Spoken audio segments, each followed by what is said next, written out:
So would you like me to do that? Okay. Do it black ink all over me now. All over here. No. Not in your face that way.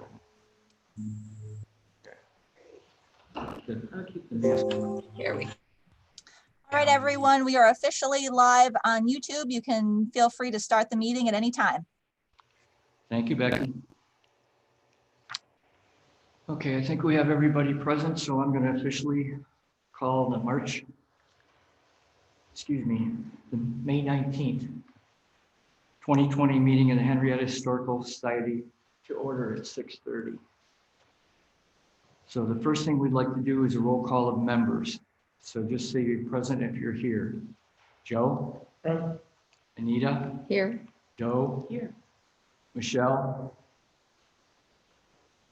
Michelle? Well, we see Michelle. Here, I'm here. Okay. Ray? Here. Kitty? Let's see. Well, we'll give. Kitty? Yeah. Okay, sorry, I see you here. I'm gonna move you over to So Kitty's here. try to get you over to a panelist. Okay. And we have none of the town board other than.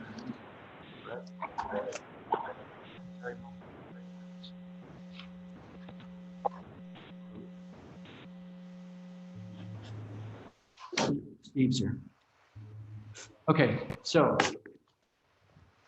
before we start our official business, I'd like to welcome our guests to the, and Tina, if you would do your overview of what the Historic Site Committee does, please. Sure.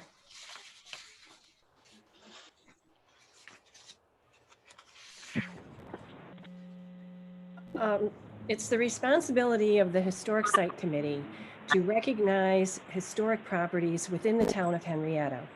The Historic Site Committee was formed in 1978, and Helen Elam was the chair.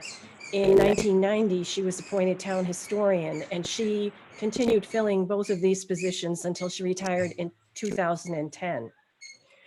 Her priority was always to save as many historic houses as possible. And the way the town code is written, the property owner must voluntarily request that his property be placed in what at first were historic districts. Today, we just recognize them as historic properties. And Helen was fairly successful because there are about 80 properties that have historic designation and are protected by Article 10 of the Henrietta Zoning Code. There are other towns that you're familiar with, Pittsford and Brighton, and they have a mandatory historic site code. And that means that a committee contacts the property owner and tells them that their house has been designated as historic, and the property owner really has very little recourse once that designation is made. After Helen's retirement, the Historic Site Committee met with Cynthia Hauk, who is from the Landmark Society of Western New York, and she helped the committee redirect the organization and help them reorganize and move forward. One of the changes that was made was that I requested that the town historian no longer be required to be a part of the Historic Site Committee. I felt that that requirement should be changed to an advisory position, and the town board agreed. I feel that it's important, especially today, for the historian to provide information to the Historic Site Committee, the town board, and the community at large in as neutral a manner as possible. And then the committee makes its recommendations to the town board.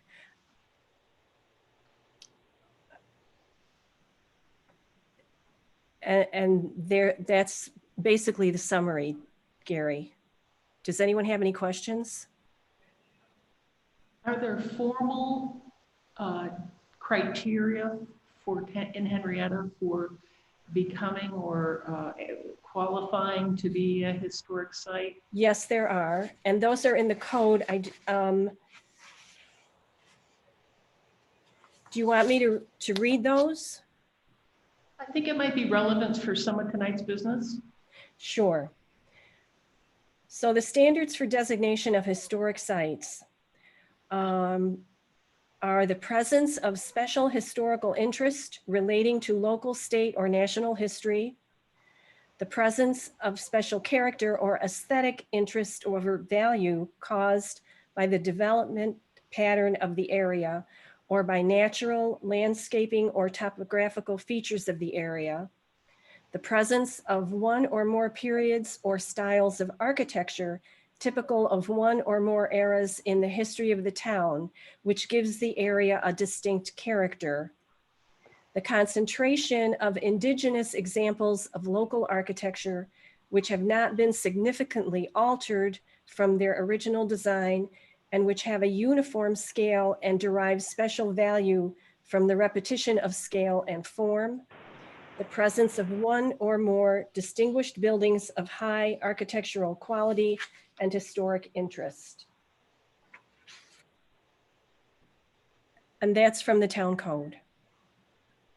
And since we are not a mandatory code town, as you explained, is there any enforcement or penalty or anything having to do with the historic nature of the site and what an owner might do with it? There's nothing in the code that specifically addresses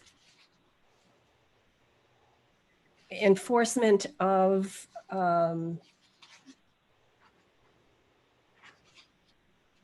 The criteria. the criteria, right. And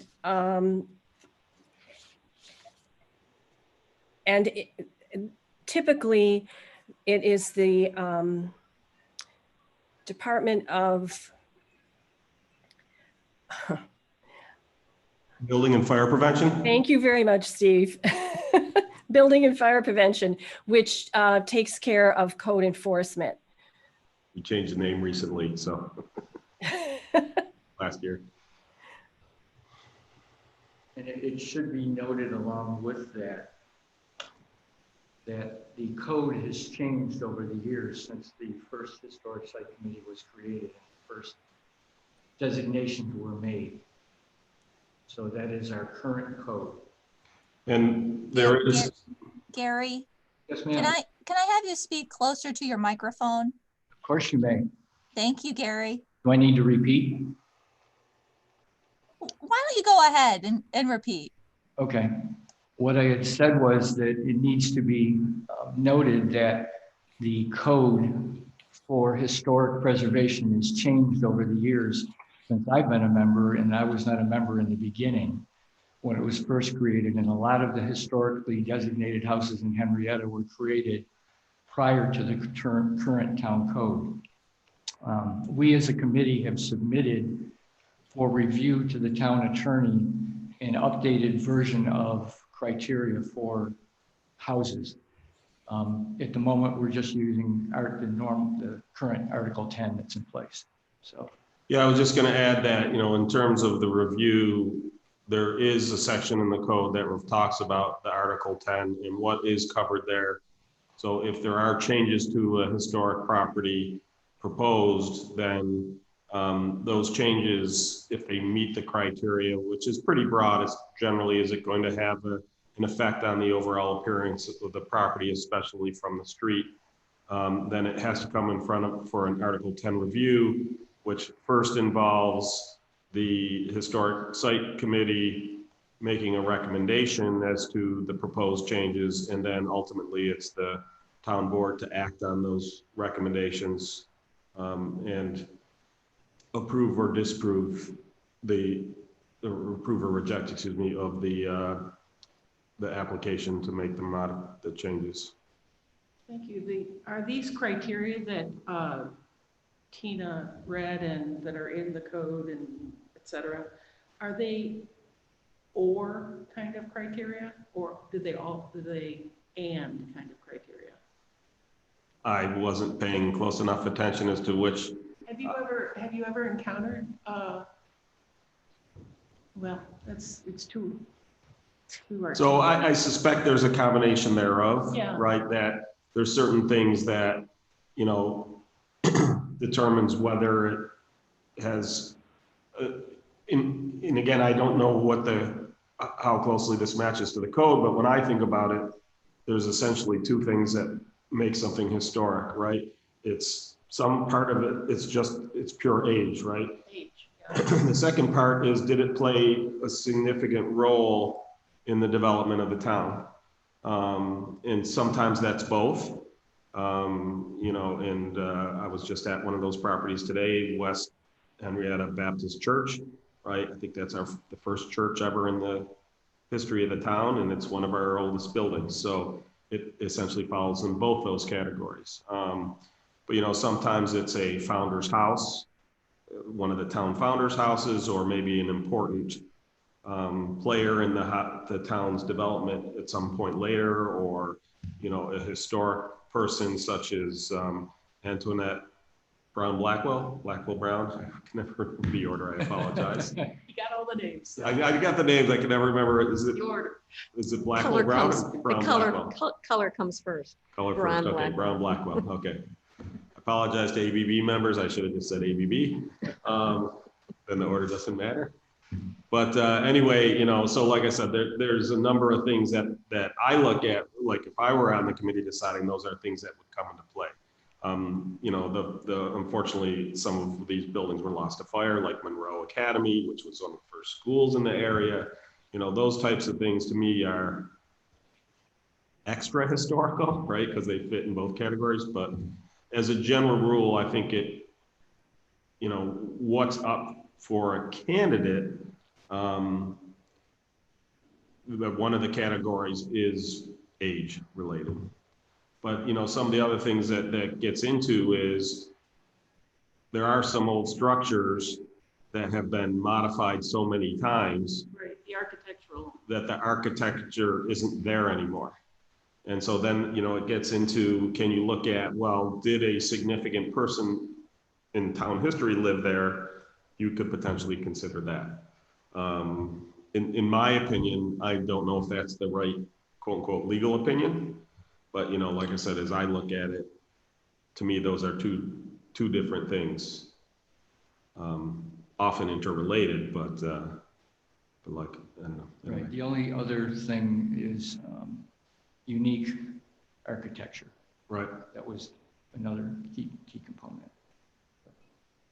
So did that answer? Although, but see, that's one that it can't just be unique architecture. It has to be Unique and old, right? It has to be more than, was it 50? Yes, correct. 50 years old. So, So there's no requirement to meet all the criteria. There's a requirement to meet some combinations of the criteria. again, I'd have to go and read the code myself to answer that question. But like I said, of what I just spoke about, it would be, you know, to me, I think the age it always has to meet the age requirement.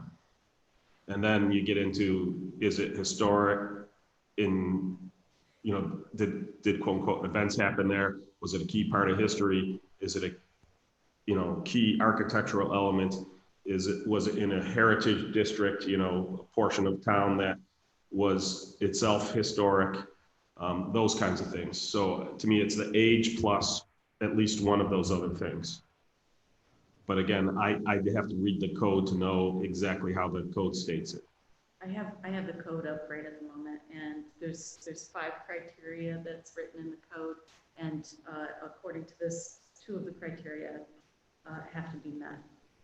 So, presence of special historical interest relating to state, local, or national history, presence of special character or aesthetic interest or value caused by the pattern of the area, presence of one or more periods of style or architecture typical of one or more eras, concentration of the indigenous example of local architecture, and presence of one or more distinguished buildings of high architectural quality, which I think is what you said when you gave your introduction. So you need any two of those five, and again, I suspect there was an age, I don't know if that's in the code, but I think that's in the state code that it's 50, it has to be 50 years old to be considered historic. We've always done our consideration since I've been on the committee, based on at least 50 years old. Yeah. Again, I think that's in state law, so it may not be repeated in our code. Sometimes we repeat what's in state code, sometimes we just are adding on to state code. It's repeated in the brochure, the application. Yeah. My question has, just for information purposes, my question has more to do with sort of a broad look at how these historic sites have been designated over time with permission of the owner. Owners change. There's no evidence in property records that it's historic. Things happen. Owners aren't interested, new owners aren't interested in history. There's no enforcement. It's all lovely, but one of the things that happens is that demolition by neglect. Many of these houses and sites are essentially wasting assets. So I think the time may come for us to reconsider re-upping historic status, or just reviewing the code, see if the homeowner is interested in having that property as a historic site property. See if we're interested in trying to force a historic listing that would no longer meet the criteria through our process. And I could, this fella that's got the $200 shed is spending $200 on his shed, but we're spending a lot more than that on this process.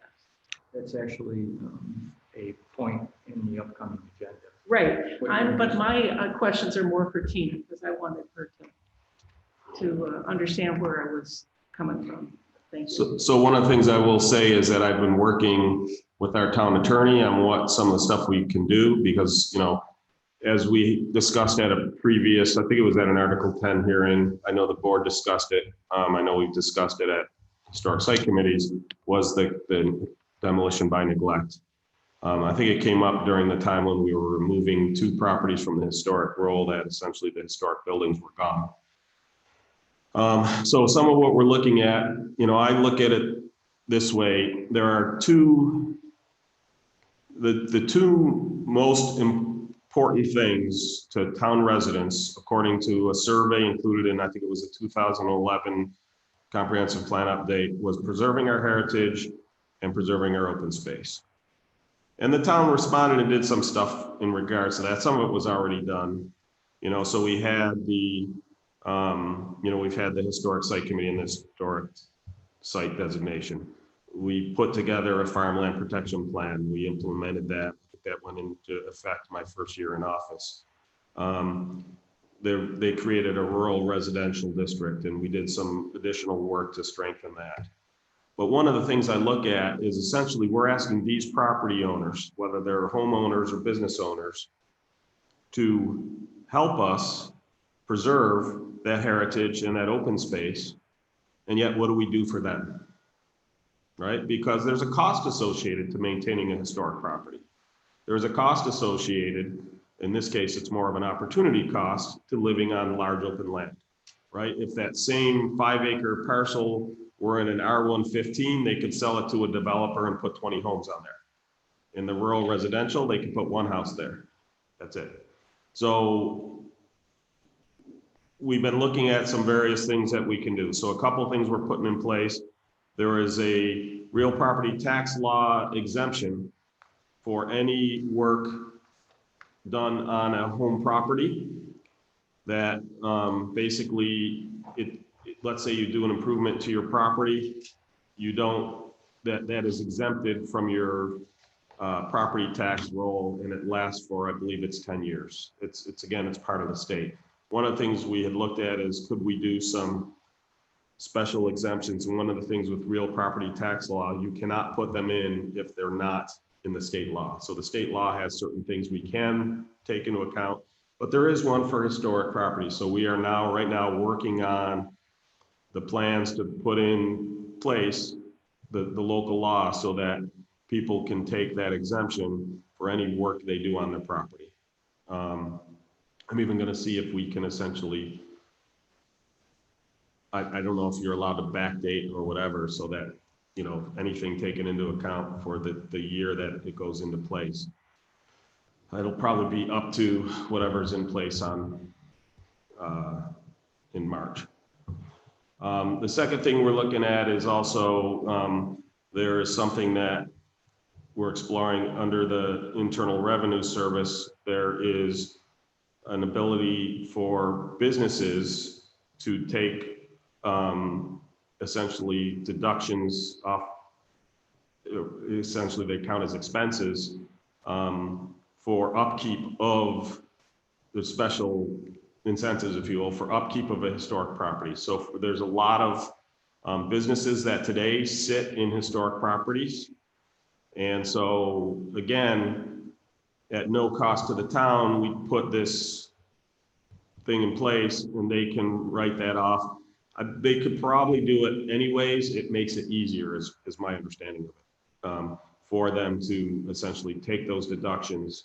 We're taking a look at relaxing some or changing some of the codes required. So one of the code that Henrietta has that New York State does not is we have a requirement that all driveways be paved. In historic properties, that doesn't really make sense. If they want to, I don't have an objection to that, but if you want to really keep the historic look, the stone driveways are what they were like.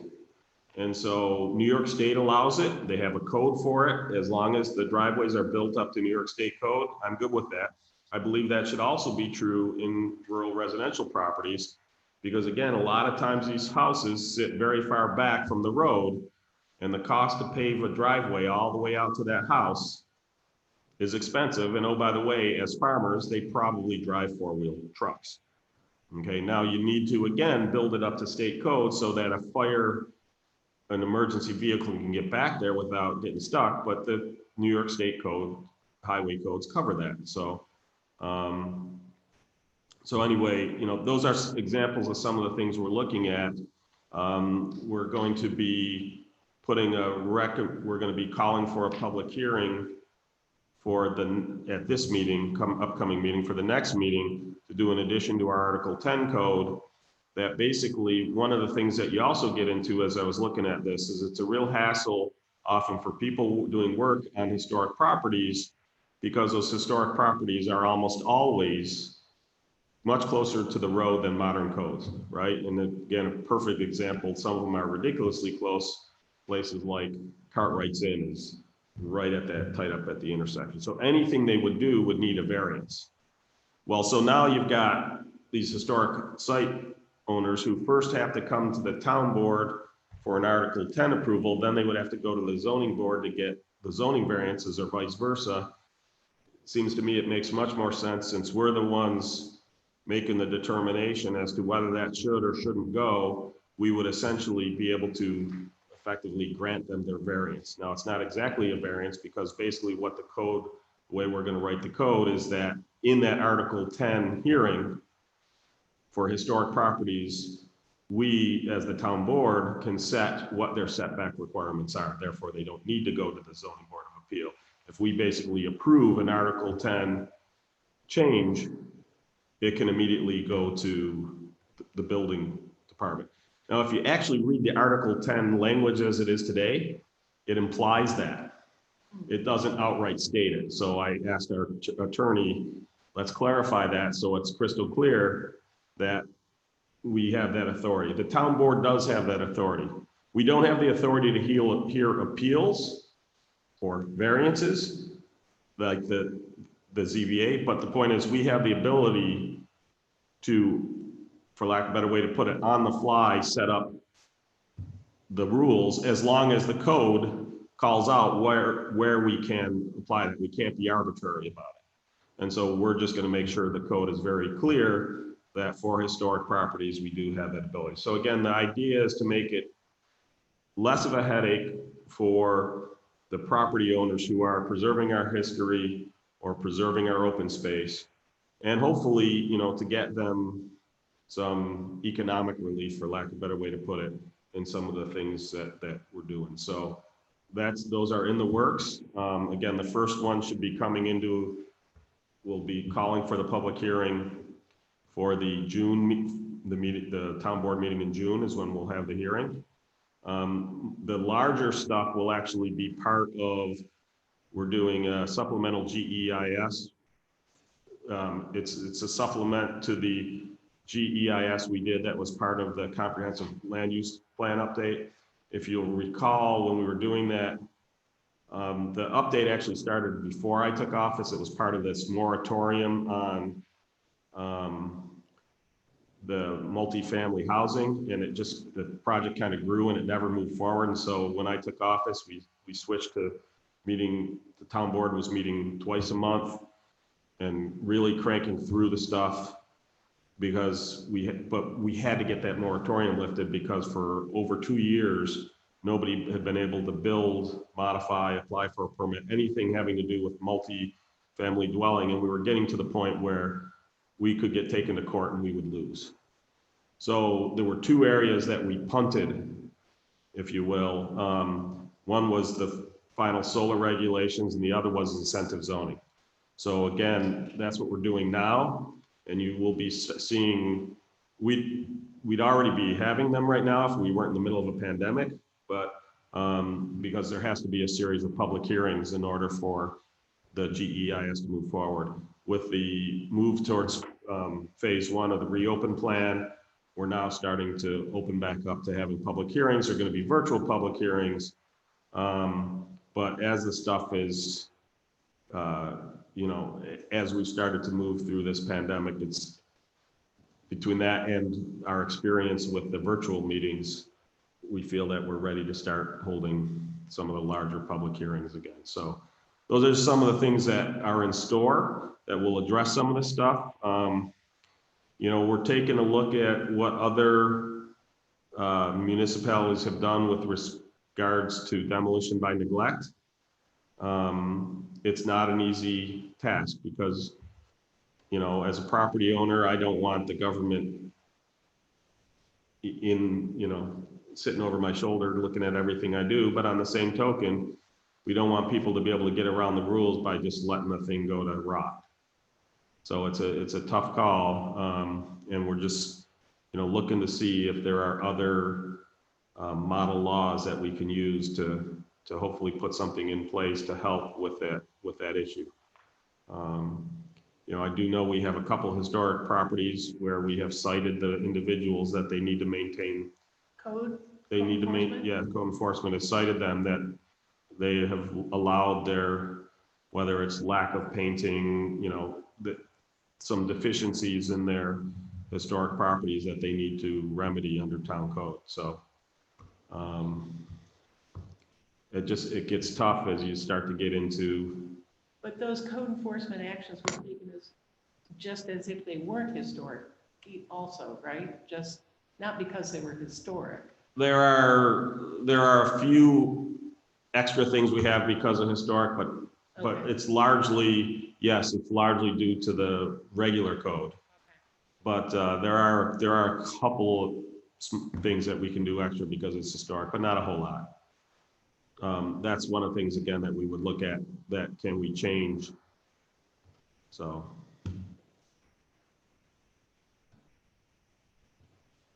Okay. Well, thank you. We got a little off Yep. the agenda for a moment, but that's fine. It gave us a little bit of an update about what's happening. And a couple of those points we actually will be getting to in the agenda. Cool. Sorry. No, you're fine. You're fine. So the next thing on the agenda is you all have the draft of the agenda and the February minutes. They've been circulated and published on the town website prior to the March meeting. Obviously, because of COVID, we had to cancel a couple meetings. So I have had no requested changes from any of our members or any interested parties, and hearing no objections, we have approved the agenda. But we do need to approve the minutes from the February 18th, 2020 meeting, which you guys all have a copy of. There's copies here if you and Millie would like. You guys have all had time to read that. So that being said, can I get a motion to approve these minutes? Can I get a second? Okay. That being said, I'm going to take the vote. Joe? Aye. Joe? Aye. Anita? Aye. Ray? Aye. Hello? Kitty? Yeah.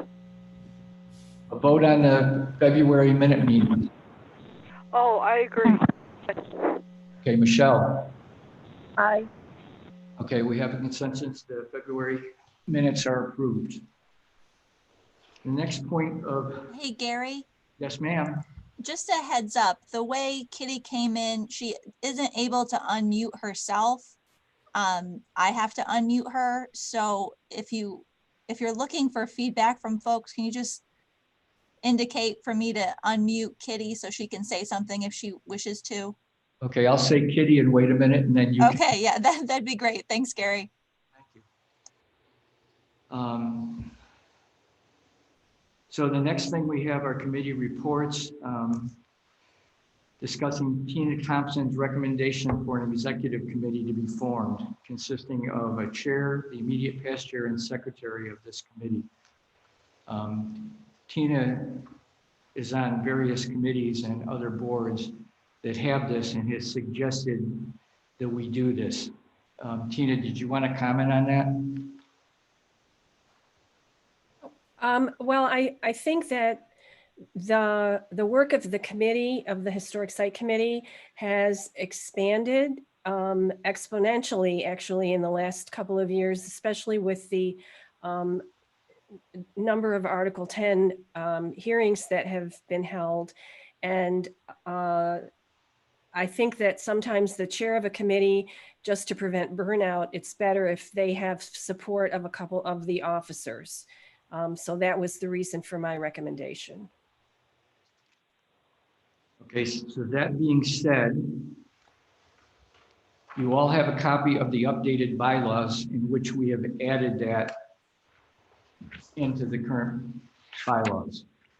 You've all seen the changes to the bylaws. The only one you may not have seen until I emailed this out last night was after speaking to Steve last Friday. He said that most of the town committees and boards have both a chairperson and a vice chairperson. And we haven't had one of those in the past. So we're going to be adding that on as long as you guys are all good with that. The idea was that I don't have a problem if your secretary is also your vice chair, but when you look at the organizational meeting in January, in addition to appointing the members of the boards, we named in it who the chair and vice chair is. So, you know, again, if you want to double that role, their vice chair and secretary, I'm fine with that, however you want to do it, but. Well, I am the secretary pro tem, Michelle is the chair pro tem, and that's all in this lumped in together, this agenda item to bring sort of some housekeeping up to date, lean into Robert's Rules of Order and get the officers elected, update the bylaws, and approve the concept of an executive committee. So that's sort of formal sounding. Informally, I would say that I personally don't want to be both. I think that in reality, Gary is the vice chair, and he's also the past chair.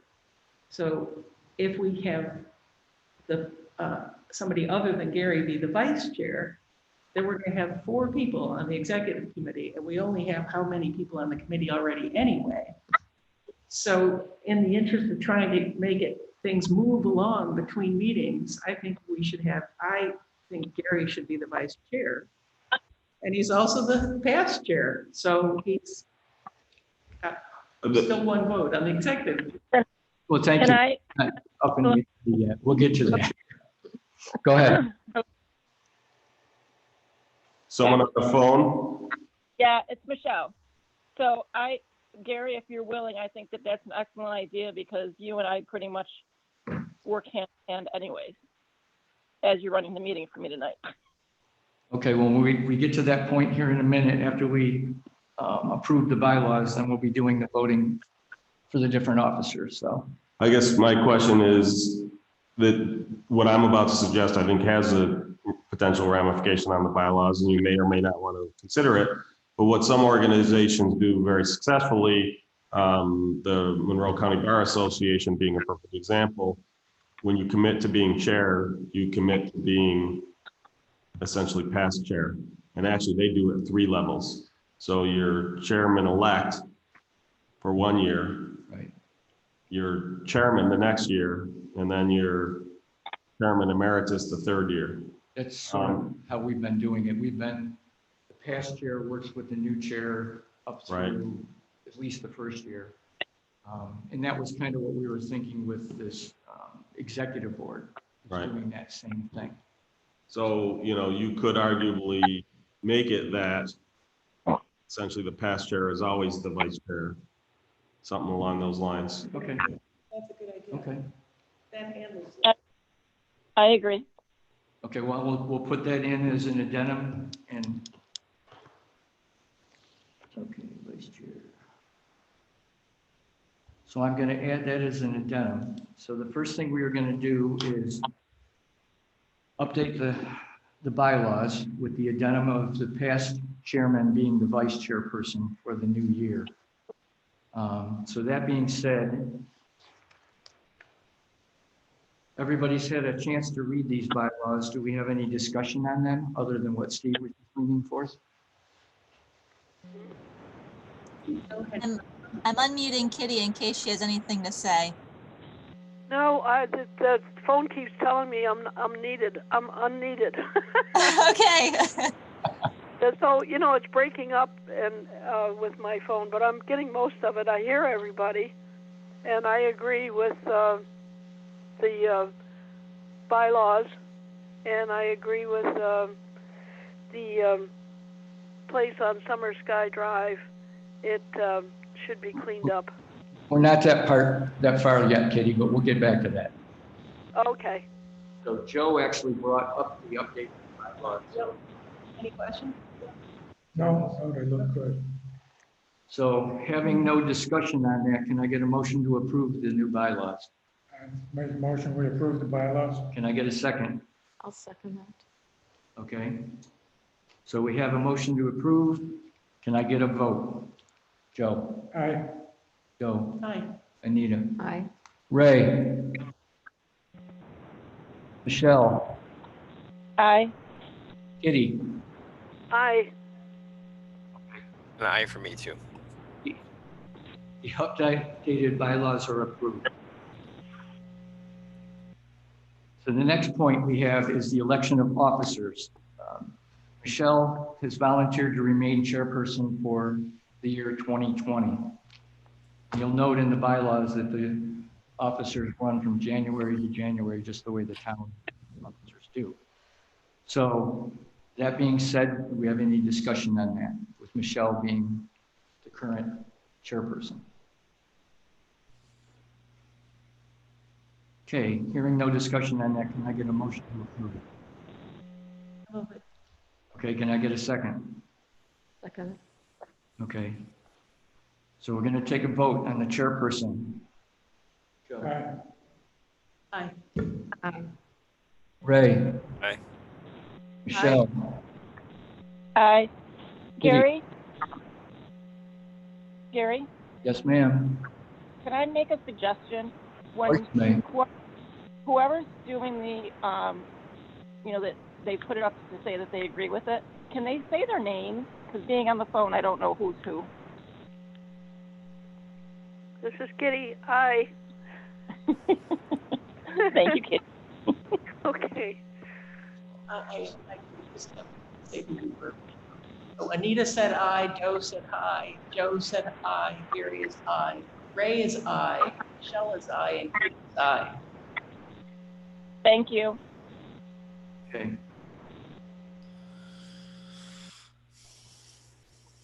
So that the next point on the agenda is the vice chairperson, who by the new bylaws we just approved is the past chair, so we don't really need to vote on that one.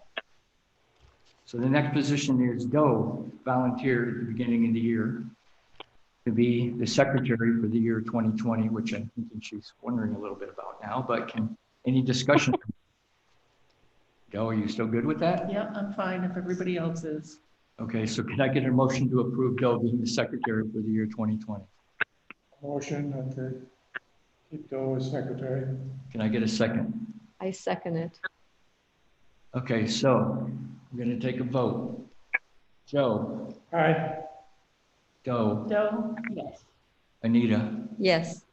Ray, Aye. Bell, Yes, aye. Kitty. I vote. agree. Vote aye. So, Doe, thank you for volunteering.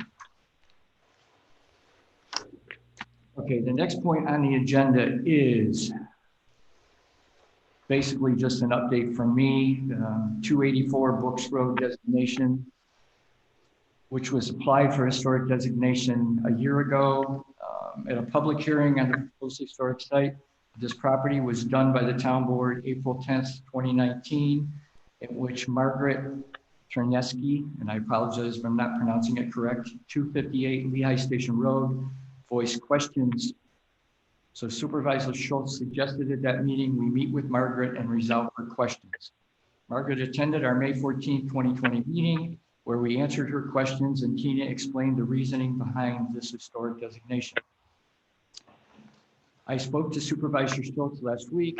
He requested an updated letter of recommendation for this property containing this information so we can move forward with town board approval.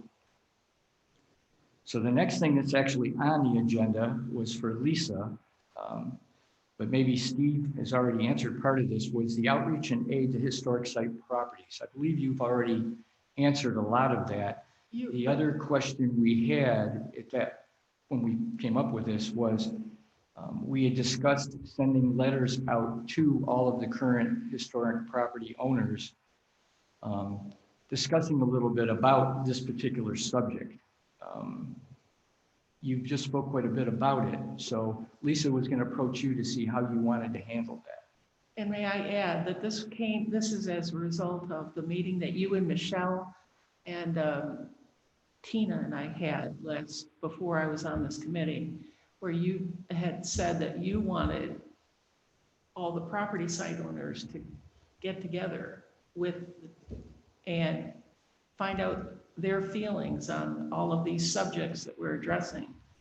And Lisa was going to ask you about it. I'm sure she probably has, but she's not here. So we just wanted to know if and when and how you want to go forward with that. Go forward with, Outreach to the right. historic site You've been owners. speaking about potential Right. aids, but how do we want to outreach? You and I had discussed having like a public meeting with all of Right. the historic. Unfortunately, that was prior to the pandemic. Yes, it was. So that is not really something to be decided tonight, but Right. more for, Lisa was going to get with you so you could kind of get an idea of how you wanted to do it, and then we could move forward with that. So my thought was one of the GEIS public meetings, I would want one that specifically, so we're probably going to have one that focuses on solar, the one that focuses on incentive. I'll want the listen to me. I want the historic site owners. Perhaps what we'll do is we typically send out notices, electronic and others. If it's covering an area of particular interest, we'll often send letters directly to those households. So, maybe what we would do is a mailing to historic property owners, letting them know of, the public hearing. Now, again, depending on how the phases go, we could be in phase 4 as early as July. In which case I would probably look at using the high school auditorium, have everybody spaced nice and far apart, but that way we could do a true public meeting. Excuse me, I would still have it on virtual as well for anybody who wasn't comfortable attending, but I know for a lot of people, they prefer being there and seeing the stuff. And so, like I said, I'd want to take a look at doing that. But that was one of my thoughts, is that because a number of the incentives and changes are specific to historic properties, that would be a good place to get that input. Because again, that is a critical part of for those who don't know, GEIS is General Environmental Impact Statement. So it's part of the SEQR, the State Environmental Quality Review process, by which any significant code changes, which incentive zoning, solar does represent, that you do this broader study. You start with a draft GEIS. So it basically says, here's what we think the impact from these changes are going to be. And then you have to gather a bunch of public input. For the final GEIS, you then respond to all of that input. You address any concerns raised. And then when that's all done, the town board essentially accepts and brings into law, if you will, that impact study. From that, you can then use that you can then enact the changes if that passes. It's called a negative declaration. They use it. It's back. Negative just means no, there are not any significant unmitigated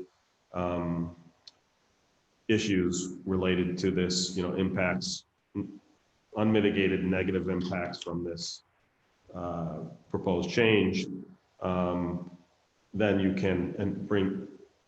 can put the changes to the town code into that. So again, we had done an initial one when we did the comprehensive land use update, and this is just, it's going to be a supplement to that. So when you go back to that one in the future, you'll see a portion, the supplement with respect to historic properties, open space, solar, incentive zoning. So.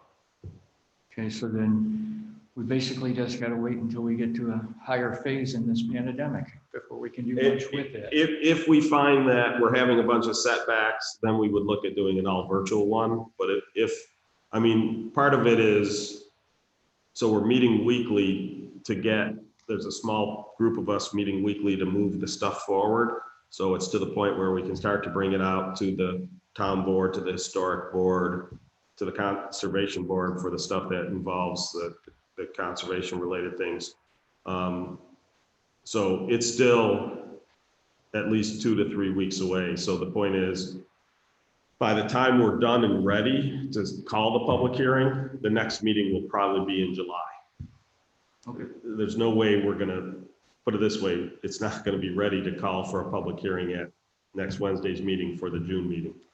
So at the earliest, we'd be able to make the call for a public hearing would be at the June meeting for the July date. And we would know by then whether it can be an open public hearing or not. That would be, again, my preference. Because for those who are at the comprehensive land use update, we had a good 50 to 100 people, and they were spread out throughout through the auditorium. So we certainly would absolutely be able to maintain social distancing. But, there was a lot of interested people because this is about the future direction of the town. Some other things we're looking at from incentive zoning include things like drag along infrastructure, so that we encourage businesses that have two choices for which way they bring their infrastructure. If they're developing a parcel, we want to encourage them to bring them past homes that are missing infrastructure. Perfect example, Middle Road, there's a bunch of houses that are on well. Well, they've been rezoned industrial. As you can imagine, having industrial properties can have negative effects on the water quality of those wells. So getting those people off wells, to me, is an important aspect. It's not cheap unless somebody's already digging the trench to bring the water to their industrial site. So let's encourage them to go that route, right? Reuse of existing buildings. So we've got a number of empty buildings in town. What can we do to encourage developers to locate there instead of building a brand new building on an open lot, right? Those are the kinds of things we're looking to put in this incentive zoning. So, you know, this again has a significant potential future impact on this town. So I want as much input from the public as we can possibly get, because you never know where the next best idea comes from. Did anybody have any further questions on that for Steve? Okay, hearing none, I'm going to move to the next. I'm sorry? Can you hear me? Yes. Can you hear me? We can Yeah, hear we you. can hear you, Kitty. Okay, well, Brooks Road has at least 10 houses that are all 100 years old. And then there's a lot of houses from the 40s, 30s, 40s, 50s, and 60s. This whole road could be historical area. Has anybody looked into that? Can you hear me? Yes, actually, we have in the past, Katie, as you know, we've contacted a lot of the homeowners. You did a lot of it yourself Yeah. on Brooks Road and had very little interest at that point in time. We're sort of I hoping know. when we start moving forward with the 2 heritage areas here in Henrietta, we can start getting some more people involved in that. Okay. Mhm. Okay? Okay. Thank you. Yep, of course. Any other? I have a question about this road. I'm sorry we went past that so fast. I don't understand. I'm sorry. How are we going to get number 1 off of the list of unfinished business and back to Steve? Okay, well, as Steve and I had discussed last Friday, the executive committee Okay, yep, and then is what? going to update the letter. We've already voted on that as a committee. The whole thing had been taken care of. All right. When it went to the town board for the vote, Margaret Was had there. objections. And now what's next? So the next is we do an updated letter to the town board Okay, with explaining that she met with us, explaining what we did, and with Tina having her write-up on why this is yep, meets historic designation. Then we send that letter of recommendation to the town board, recommending that they approve this designation, and then the town board does a Article 10 vote. okay, I'm just trying to move it to the town. I know, we did, Okay. we did. Okay. Okay, so the next point on the agenda is our annual Heritage Awards. May is National Historic Preservation Month, and the committee traditionally presents awards to Henrietta properties at the last town board meeting during the month of May, which is coming up next week. So as you all know from our phones conversations and all the emails going back and forth for the past 2.5 months, we have 2 properties that were designated and voted upon. 300 Williams Road was voted the Centennial Heritage Farm Award, which recognizes Henrietta farms and continuous agricultural use for 100 years or more, owned by the same family lineage. Present owners Steve and Jane Van Voorhees. Steve's a great-grandson of Henry Van Voorhees, who purchased the property in 1903 from Harriet Williams, the wife of Hiram Williams, hence Williams Road, where the property resides. And Hiram actually had the property for a good 75 years that I've been able to prove before that. So that's the Centennial Farm Award. The next property is 1230 Erie Station Road that we're doing the Architectural Heritage Award. This is an award we do for preservation, renovation, and repurposing of historic buildings, maintaining Henrietta's heritage.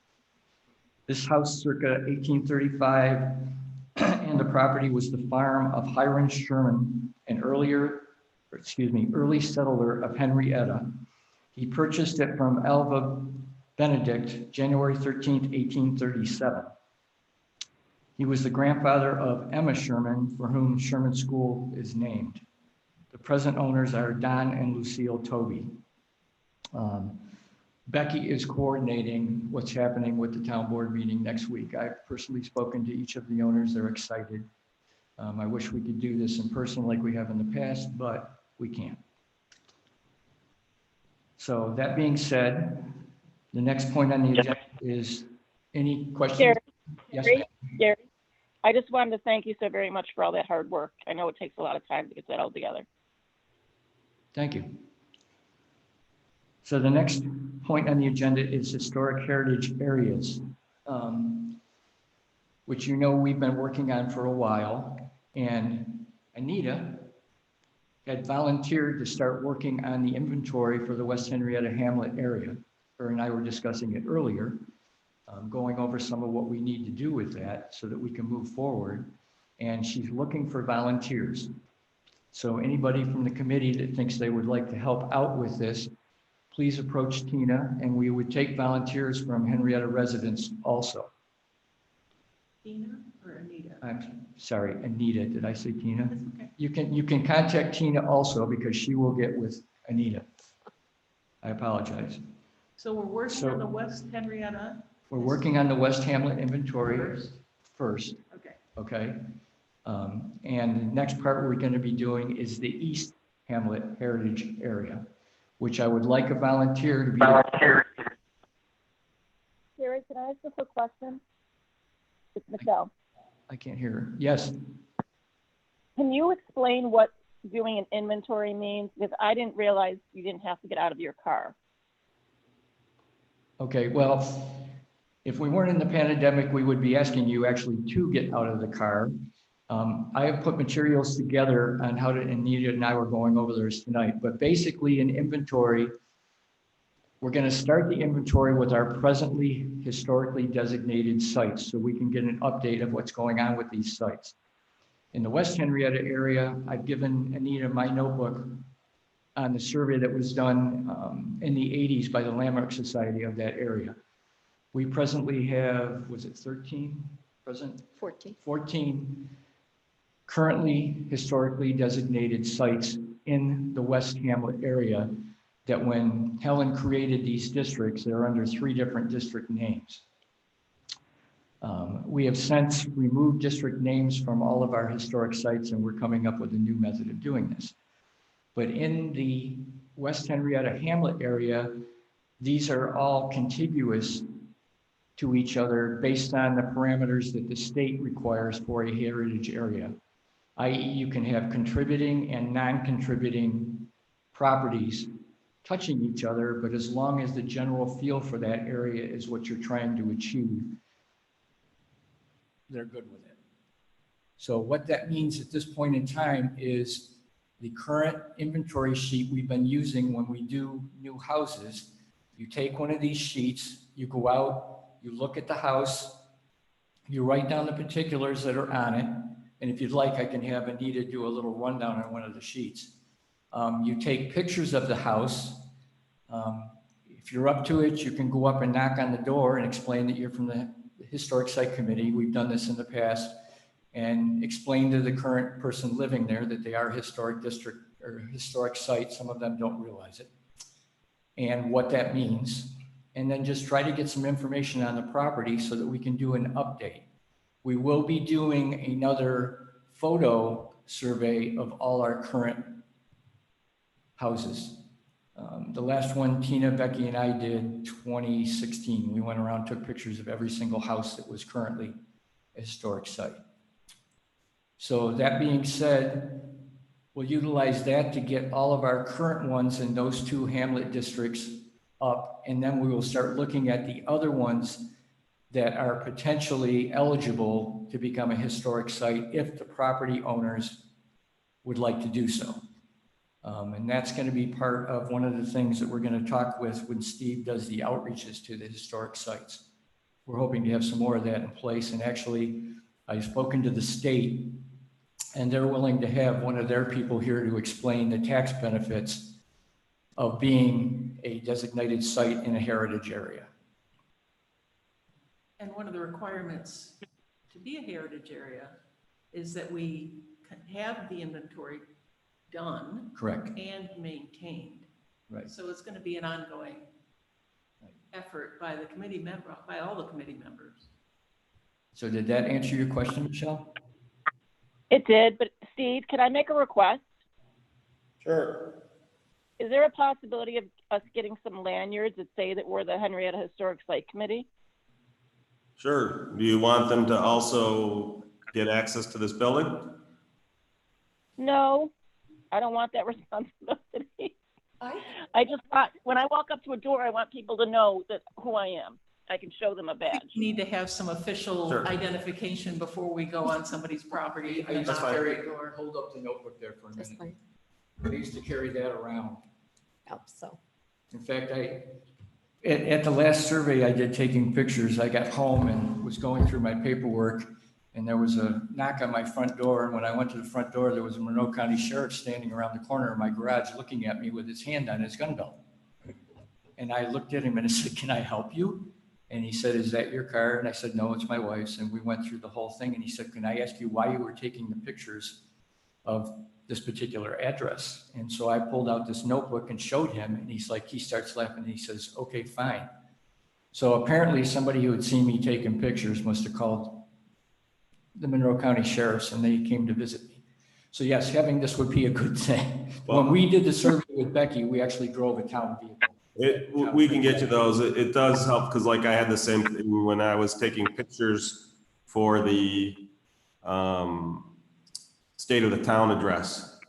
I got pulled over by the sheriff because typically when they see something like that, it's often people casing a joint. Oh, So yes. that's why they get calls and they check it out. So it's good to know that Maybe, sheriffs are helping keep our neighborhood safe. Well, so Steve, maybe add in that addition being, to a badge, maybe we should also have a designated mask that we could use to So, show that. I have put an order in for those. Unfortunately, the Henrietta logo printed cloth is taking a little longer than I would have hoped.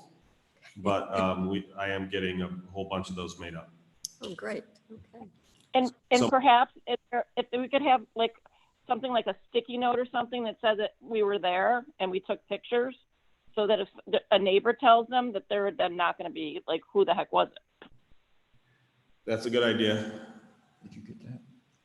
She was basically saying a sticky note or a door hanger or something that you can leave behind so that if they get warned after the fact, they're not nervous. Yes, absolutely. So are there any other questions on the heritage areas? Thank you, Anita.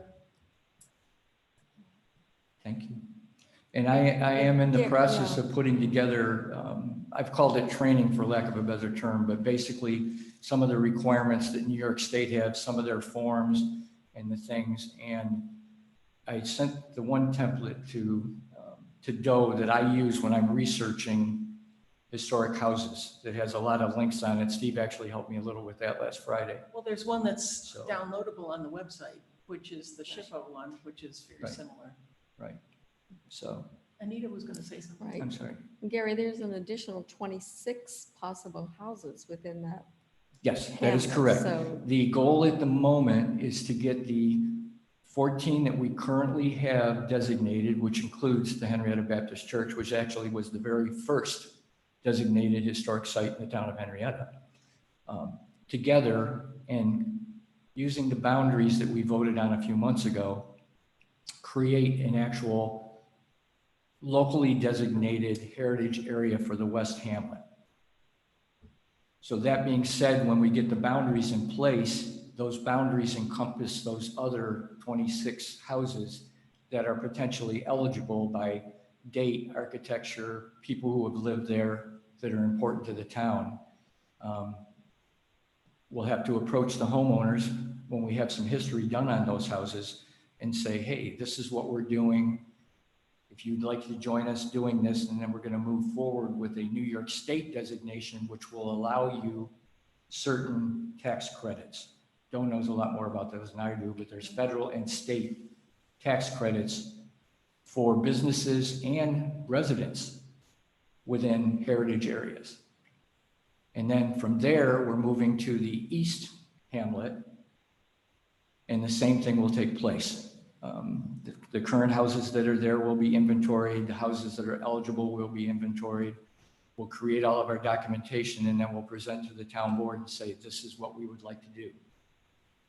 But I would like a volunteer to help coordinate some of these in the East Hamlet. We have Anita and hopefully a couple other people for the West, but obviously I'll be very involved. Me too. Yes, I know you will. Me too. So any other comments on the heritage areas? Any questions? That being said, we're going to move to item number 6, which has Doe's names next to it. So I'm hoping she realizes what that is. Yeah, I do. Becky, this is those houses that may or may not actually be on the historic site listings because of their address might be wrong or something.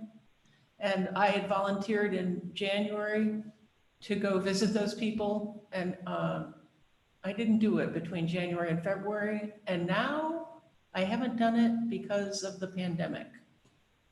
I'm not That gonna. makes sense. I'm not gonna knock on their doors now. So that's my report. Okay, that's fine. We can try to come up with some phone numbers for these. They're a little harder to come by. We agreed that we'd written letters, that we'd call, Yes, and so I was going to do the, the last knock on the door. yeah. So the next thing on the agenda is the Andrew Short plaque request, which is Tina. Yes, and I emailed the committee.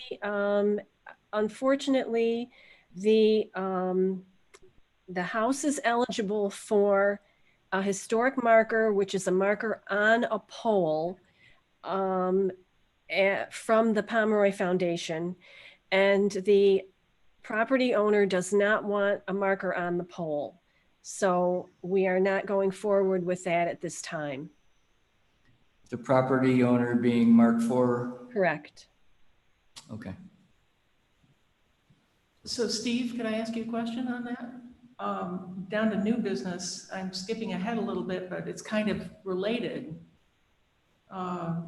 What's going on with the construction entrance for that Mark IV? So they are trying to have a dedicated entrance directly across from the Hosmer entrance. They're getting pushback from the state.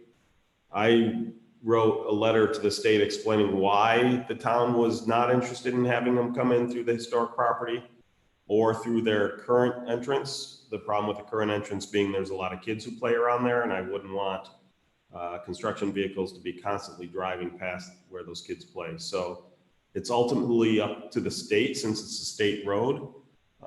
So that's the last I heard. I had not heard that it had been approved, but again, we were working to get them to come in via an alternate route. Given a choice between the left side of the historic driveway and the entrance where the kids are, I would probably recommend we come in through the historic property.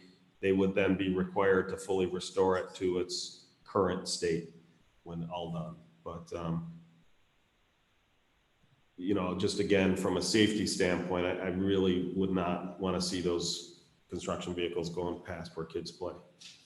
No, nor would we. So then I have a comment on Tina on the plaque.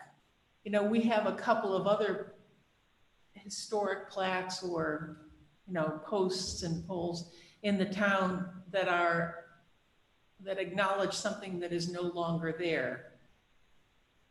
And I'm wondering if we could get a local homeowner or neighbor or across the street or across the intersection or something to accept the plaque in the yard that says the house over there at 194 is crazy special with historic architecture. So which one is The it that old Andrew house. Short is that we're talking about? The Andrew Short House, correct. They've refused to put the national historic marker Okay, in the front lawn. so I'll have a discussion with them because they're asking favors from the town. Thank you. So I'll just say to them, okay, put up this marker. Thank you. No problem. Tina, can I ask you why they had said that they were not interested in that plaque? I don't have a reason. All I know is that the owner of the company said he did not want a historic marker in the yard. There was a marker there before though, right, Tina, that got stolen? That's correct. And that was one that was placed there by the town. Strange coincidence of timing, it got stolen or something? Yeah, After they got turned down for Okay, their so partial anyway, request. we're gonna see what we can do. No, it was taken before that. Okay.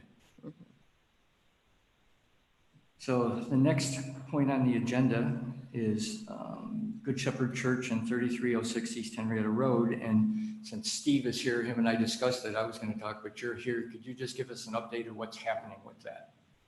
Sure. So we've been having discussions with the school district about the best way to proceed. They are very interested in preserving the church, being perfectly blunt. They don't care as much about the farmhouse. I think they sort of have a more cavalier attitude. We've got lots of farmhouses. We don't have a whole lot of churches.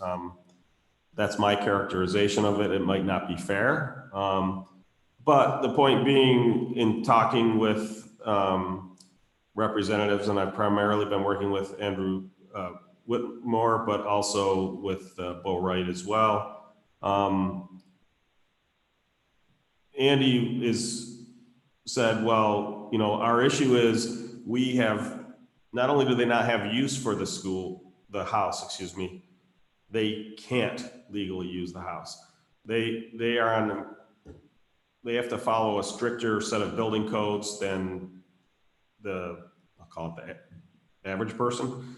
So instead of following the uniform commercial codes or construction codes, excuse me, they have to follow the education specific ones. And so there is no way that that building could ever be certified for their use. So they wanted to raise it, and we pushed back, said no. We essentially gave them back 2/3 of the property, but said we want to keep the house. And so they were going to potentially fight that. And I said, well, let's try to work something out. So we put in place what's called a tolling agreement, which essentially just stops the clock on their legal argument. And the reason being, if we didn't do that, it wouldn't be fair to them, because their clock, there's a clock ticking that basically they have to file their court action prior to that clock expiring, or else they can't ever file. And so to preserve that, they would file, which then means they have to incur legal expenses. We have to incur legal expenses, even if we were to come up with an agreement. So it made more sense to just put together a tolling agreement, says we've put the whole process on hold, and now we're working towards that. We had an initial discussion, and now it's largely internal between myself and the town attorney, trying to come up with what are the options. From there, I would then go to the town board saying, these are some of the options. And the reason I'd go to the town board before the historic, ultimately, we're trying to preserve the properties. The issue is how would we use them? So the idea is that the school district would cede the properties over to the town. I say cede, they might say sell. The thing I've pointed out to them, and their language did change in some of the subsequent letters, I pointed out to them that arguably they should pay us to take them, because if we don't take them, they're going to have to do all this money to renovate them. They're going to have to maintain that, you know. And so they bought those properties primarily for the land so that they could do the expansion that they were interested in. I pointed them out, you're getting that land, you know, we would take those properties. So, but even then, you know, so for instance, originally we were talking about just taking the school, or I keep saying school, sorry, taking the farmhouse. And my original idea was we use it as a community meeting house where community organizations can come in there and hold meetings. You know, my thought is we use like the living room and the kitchen as the public meeting space. And then for some of the community organizations that bring specific benefit to the town, they could have office spaces in there. Now, I've been working with our town attorney. There's all kinds of regulations regarding that. In fact, one of the things I'm going to ask from this committee is if we offer some of that space to the historical society, that we would need to have to demonstrate that they offer specific benefit to the town, which could include to this committee here. We would need to document that, because there has to be, I know it's a dirty word in national politics, but there has to be quid pro quo. So in other words, we can't just give free space unless they're also giving some benefit back to the town. I actually thought that, oh, that wasn't, no, that's actually a requirement. So we're going, the organizations that I was looking for in there, you know, that came off the top of my head, the Henrietta Foundation. So they do Look Up Park, they maintain Lehigh Valley Trail. They have also agreed to be holders of, or grantees of some of our, conservation easements. I always want the conservation easement to be more than one group. That way, if one group's board gets taken over, you don't lose the protections of the conservation easement. Raft, so the food cupboard. Rush Henrietta Rotary Club, they do a lot for this town, and they don't have a place to meet. The garden club, again, they do the flowers out here. They do all the flowers at the Welcome to Henrietta signs. They don't have a place specific to meet or offices. The Historical Society. So those were the ones that immediately came to mind. I suspect there'll be others who will be interested in that. But again, we would take over the house and we would maintain the house. I would put together a budget as to what's entailed in that, and we would then as a board decide on whether we want to take on that burden. When I brought that up, the school district suggested, well, what if we did something similar for the church? And I said, well, I wasn't originally considering that for the church, and I thought you had a use for it. And they said, well, we came up with a use for it, but they don't. In other words, it was more of a, okay, we've got this property, we want it to stay preserved, what can we do with it? But it would be a very high cost for them to convert it. And the idea was a performing arts center, more or less, for like, you know, whether it's plays, concerts, dance, stuff like that. He also asked then, Andy asked, can the town rent properties, which we do. We, not properties, but facilities. You know, we rent our cabins. The school district has much stricter guidelines on what they can and can't do in that regards. Because he did say that there are dance clubs and other places that have expressed an interest in potentially renting that space if they create it. And so one of the things that we're going to take a look at is, what if we created that space like you know, did it similar to like a pavilion or a cabin, rented it out through the rec department system for those types of events. You could even conceive it's large enough, you could see somebody holding a wedding reception there, for instance. But the idea is we would essentially put together a plan, put together a revenue and expenses list, figure out how much is our upkeep costs going to be, and put together a plan that if it's fiscally reasonable, then I have no problem taking that over. That's of course me, I'm 1/5 of the board. It would ultimately be a board decision, but the idea being, you know, again, I would want it to be, I don't need it to make money, but I would like it to break even, right? And so that's some of what we're going to be looking at. But either way, those properties would be preserved. We would have a little bit of our own dedicated parking, but one of the things I talked to them about is that I would want to set up a reciprocal parking agreement with the school, so that we don't have to, I don't want to take up any more of the grass that's in and around the property. So I would prefer, again, to not have to put in our own parking in front. I think that would take away from the historic nature of the properties.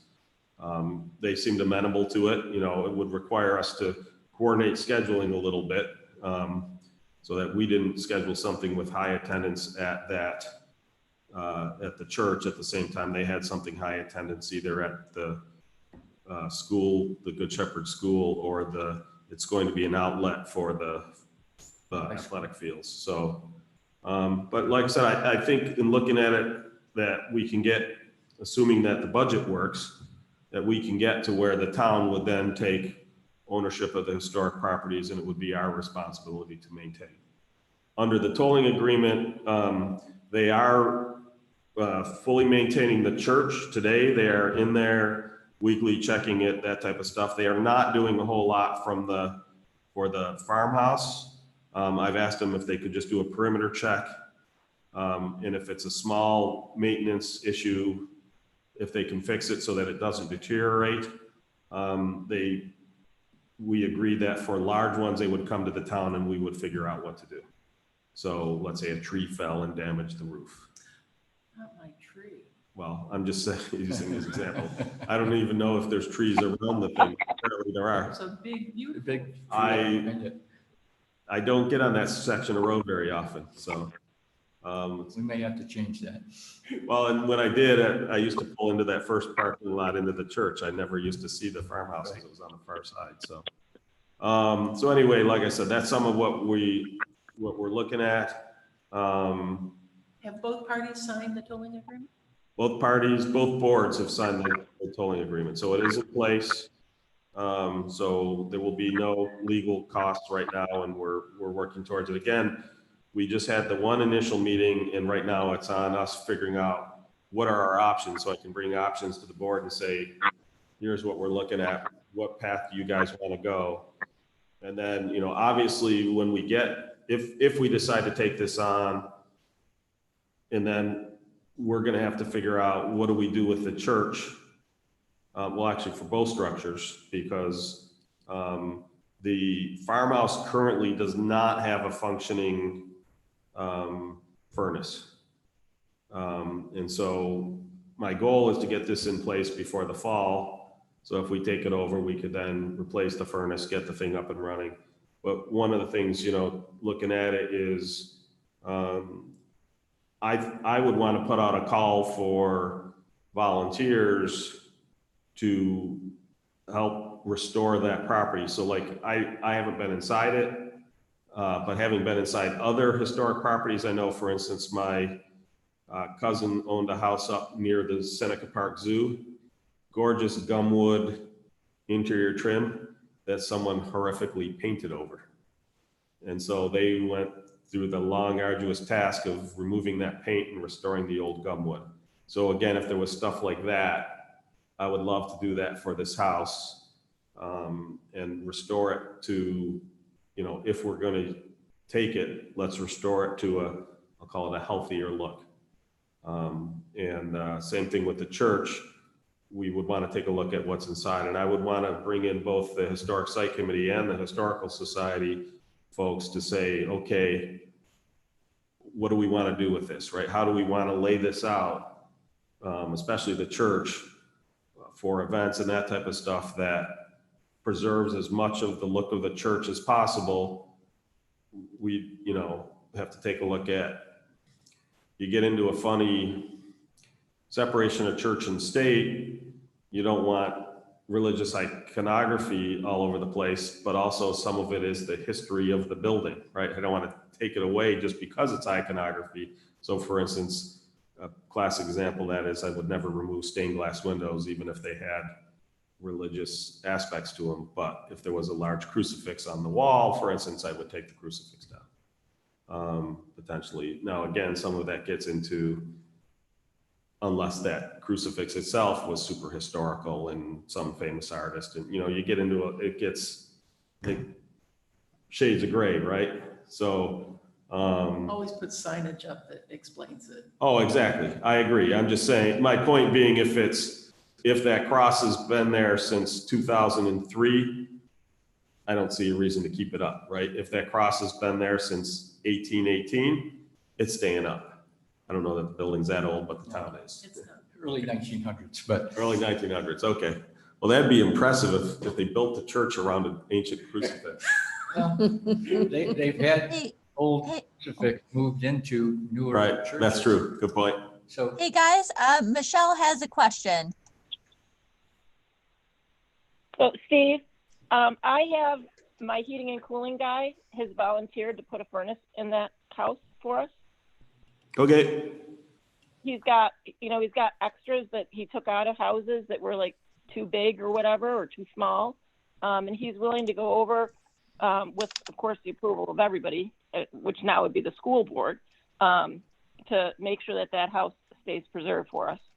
Okay, I will check with the school district, see if they're okay with that. They would have to sign off on it from an insurance standpoint. I don't know that that would be an issue, but I will look into it. And if not, then like I said, hopefully we'll have concluded with the school, or excuse me, the house. The house one I actually think is easier to make work from a budget standpoint. The school, I keep saying school, the church is going to require more thought and more work, because again, for something that size, it's going to have to be fully ADA compliant.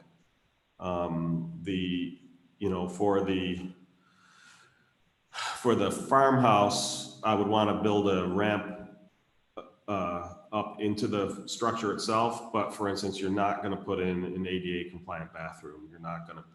You just can't in a structure that old.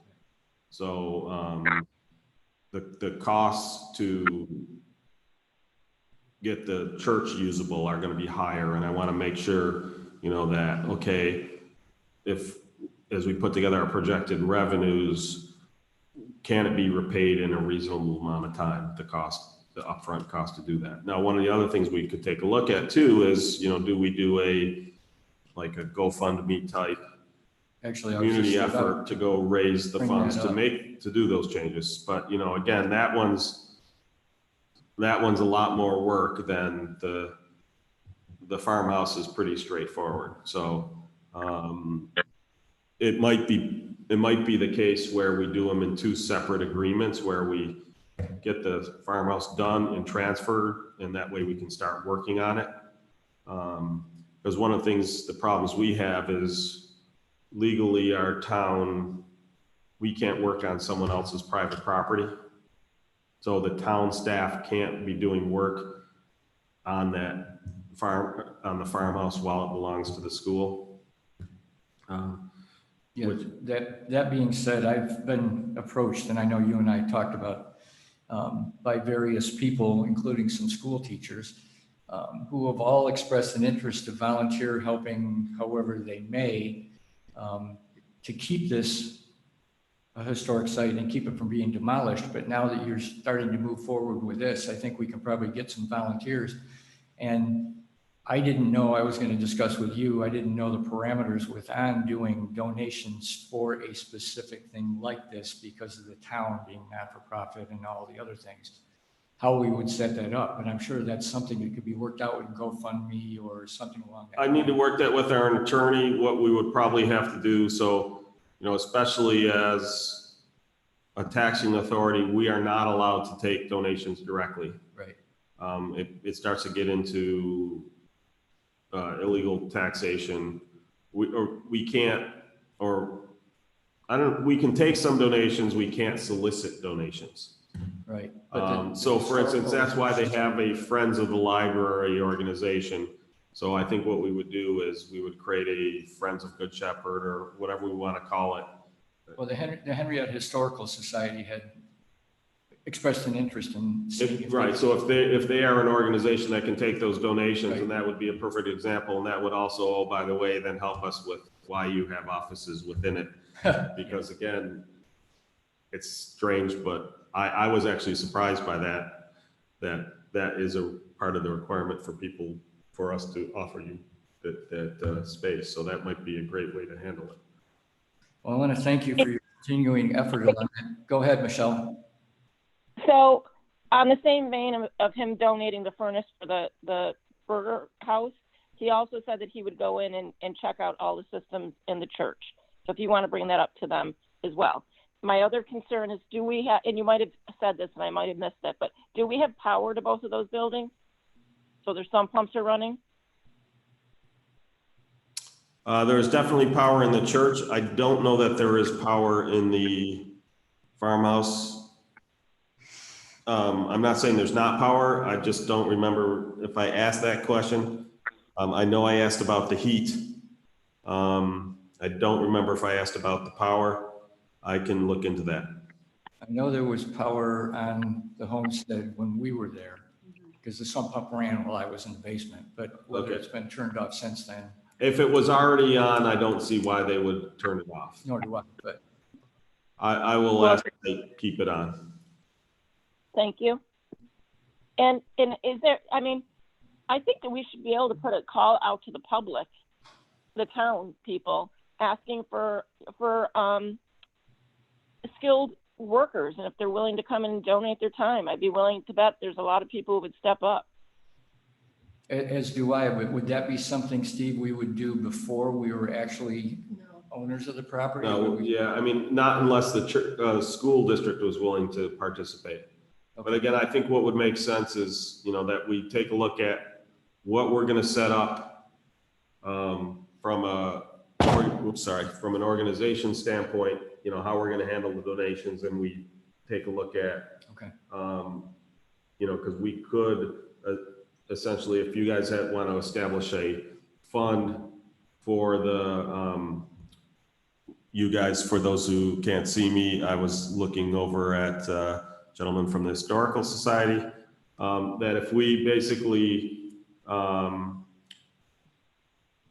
if you guys set up a fund, we can start fundraising now. You would just have to, when you set up the fund, talk about what happens if it doesn't go through. Now maybe, well, I shouldn't say maybe, but like I said, that's something we would have to address. And again, I think the farmhouse can happen sooner than the church, just because, again, it requires less work from a budget standpoint, less work from a cost standpoint. Gary? Pointed out to them, to the church or to the school, the value of that farmhouse is negative. And what I mean by that is they've got 2/3 of the acreage. That's what they were really interested in. Even if they kept it and won their lawsuit. So first they'd have the legal challenges, then they would have the demolition costs. So we're saving them a bunch of money. So it doesn't have, now we might have to, from a legal standpoint, pay $1 for it. Because for a contract to be legal, there has to be a mutual exchange of consideration. But like I said, to me, I don't see the town buying that house. I see the school district giving us that house. Whether the school district agrees or not, find out. Michelle, did I hear you? I did. Gary, so you're like the pro at all of that. So is there a way, when you do a GoFundMe, is there a way to do it, it's not just for funds, but people to go and say, I'll give 5 hours of my time as an electrician? I don't know. We'll have to look at that. I'll have to research some of that and we'll figure that part out once we are more certain that we are going to acquire the properties. It doesn't make sense to me to get a whole lot of infrastructure in place and then we don't end up with the properties. But that's Right. that's just my opinion. And quite frankly, that idea, you and I ramped up that signature campaign before, in no time. So I think we could ramp this up by getting it out on Facebook and all the different things also. But it's just like a thought of mine that, if we have funds, maybe we can take the funds and use it for something that's not like someone can come and volunteer their time for. Okay, we can look into that. Doe had a couple questions. The first one is to make sure Ray didn't want to say something about the church because he had expressed a personal interest in it in a town board meeting. Not this time. Okay. What was your second? Then my second one was slightly related to this because I also brought this up at the town board meeting. Has there been a chance to have any method to make sure that a potential buyer of a historic property has visibility to the fact that it's a historic site, a listed town historic site? I know that they're listed on the town. And I also know that there's no duty in New York State to notify, for a realtor to notify a potential buyer that it's historic. But is there a way to get it on the property card, or is there a way to get it on the deed? Or, and you had said at a certain point that you would ask the assessor to look at that. Yeah, with right now where we're at in the assessment process, I'm You're not, kind of busy, not right? asking the assessor one question I don't have to Okay. ask her right now. But, you know, the place it would seem to me, I don't know that, I haven't seen the field. It's possible it's there. The county real property database, I would hope it would have a historic field, but maybe it doesn't. I don't know. Well, it has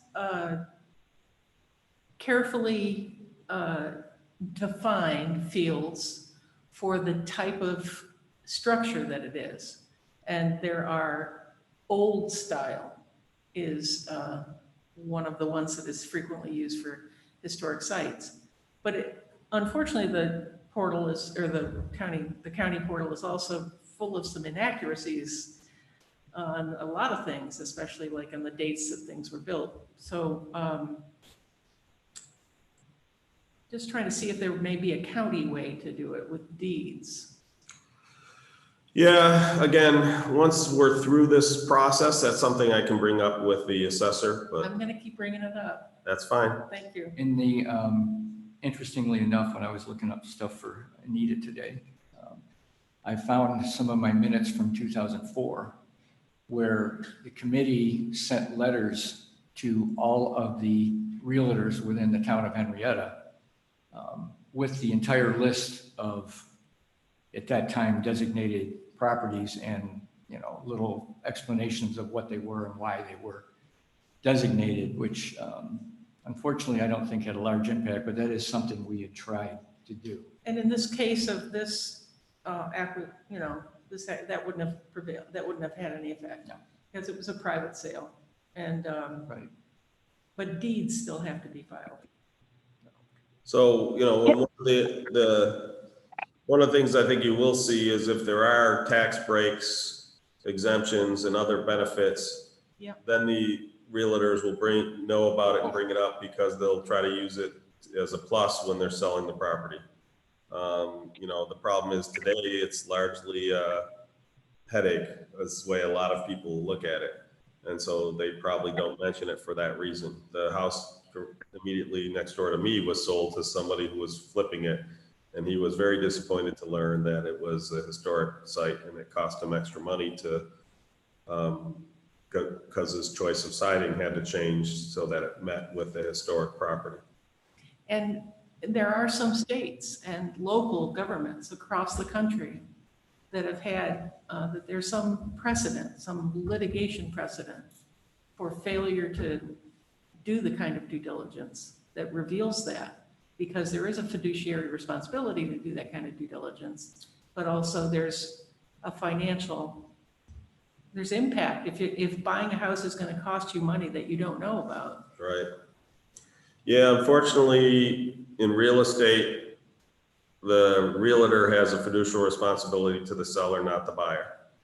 And a lot of times in bankers and other stuff, there isn't, not necessarily in bankers, but in a surprising number of agencies, as in people who are agents, they do not have a fiduciary responsibility to the people they are representing. Absolutely not. Which is very disappointing in New York State, that you would think in this state we would fix that. But we haven't to date. Michelle would like to comment. So why don't we take a sow's purse or sow's ear and make it into a purse and offer education to the realtors and explain to them the tax benefits and the protection that we offer. And we're not like a Pittsford, we're not like a Brighton, we're not like this like hammer over their head, but we're actually protecting their property and them. But also there's the opportunity to have the IRS stuff that you were talking about and the other positives that go along with this designation. Instead of people looking at it as a negative, I protected my property because I heard that RG&E is going to come up and try and put a turning lane, or the state's going to try and put a turning lane all the way up. And from what I'm hearing, since I protected it with the town, they're going to have to take it from the other side of the road. I mean, there's definite positives to what we have to offer. Absolutely. You know, so for instance, in terms of, so as an example, we're looking at putting a cell tower on a piece of town land across the street from Tinker. And the funds from that cell tower would help pay for the upkeep of the Tinker property. SHPO initially, so State Historic Preservation Office basically rejected it initially because it was too close to a historic site. We pointed out to them it was our historic site, and we specifically chose the location and the style so as to minimize the impact on that site.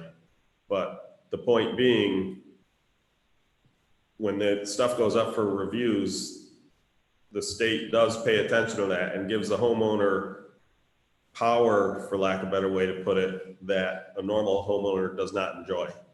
A normal homeowner, if the Tinker household, put it this way, they didn't say because of the household that was 600, 700 feet away on the same side of the street, they talked about the household that was over 1,000 feet away across the street and diagonally, because that was a historic site. So there are advantages to having historic property. The Department of Transportation has to pay attention to that stuff too. Because again, it's governed by a state. You know, normally we have to do what the state DOT says because their jurisdiction trumps ours. But because of the state historic preservation offices, it doesn't, right? So because they will protect those designated historic properties. It looks like, however, that SHPO didn't uncover the fact that the farmhouse was historic, listed with the town. Which one? The Berger Homestead. The Berger Homestead. When I looked at the CRIS. I don't know that they went to SHPO for that though. They did. For When who I did? looked at the CRIS 2 weeks ago now. Yep. 2 weeks ago now, we looked at it. Virginia Bartos from SHPO had been out and taken pictures the end of February. I was gonna say. So she had protected the church, but not the, That is correct. She said the church was eligible But in the she house. didn't know that it was listed, the town. gotcha. And that the house was not, but neither one of those mentioned. She didn't know the historic nature of the house. So we were going to let her know that, but then I spoke to you and you said, okay, let me deal with Right, town so board for a little while before. I think one of the things we ought to do then is when we're, like, with all this stuff, I think we ought to make sure that SHPO has our full list. Exactly. Okay, we can do that. We can do it now, right? Oh, absolutely. Okay. Okay, Yeah, and if you want, I'll generate a letter to go with it, Oh, that'd Okay. be lovely. or maybe even have the whole board sign it. Thank you. yeah, we'll put Carries something more together, weight give that it to way. you and you guys Sure. do your thing with it. So anything else for Steve or on this subject for the church and the Berger Homestead? Gary, I'm just gonna unmute Kitty to make sure there's anything she wants to say. Okay, thank you. Hello? Hello. Hello? Hi, Kitty. Hi, Kitty. Hi. Can you hear me? Yeah, I can hear you, but I'm missing out a lot here. I can't talk back. I mean, I love to talk. Okay, You well, are unmuted now, so now is your opportunity. right, so the Well, question I was was, going to say I would volunteer with Nita for the West Henrietta District. Yay. Oh, thank you, Kitty. Well, I've lived here for 60 some odd years. I know most of the stuff around here. I could help. I could be of help. Great. I know it's very lonely trying to do these things by yourself.